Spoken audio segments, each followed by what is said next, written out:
O Concello de Noia mantivo varias reunións con técnicos da Xunta de Galicia e da empresa adxudicataria para perfilar os detalles de cara ao remate das obras da travesía da localidade. Estes días os operarios traballan na pavimentación de beiras rúas e acabados, especialmente na zona da Rotonda da Barquiña. Procederase ademais ao pintado e sinalización de tráfico e incrementaránse os estacionamentos destinados a carga-descarga e persoas con mobilidade reducida. Tamén está previsto ao longo dos vindeiros meses levar a cabo unha actuación de equipamento con mobiliario urbano, bancos, papeleiras,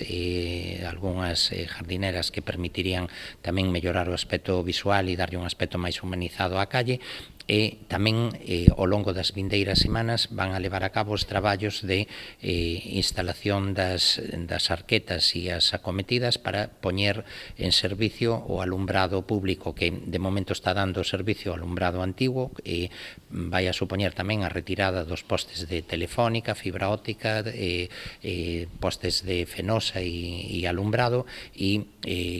digamos a partir de aí eses servicios empezan a darse de forma soterrada, co cual mellorará significativamente o aspecto da travesía. Unha vez rematada a obra, o Concello ten previsto acometer melloras de accesibilidade nas vías próximas, como a que conecta coa igrexa de Santa Cristina. Vanse empezar nas vindeiras semanas, unha vez que máis ou menos este rematada a obra, a execución da pavimentación da rúa Igrexa, que parte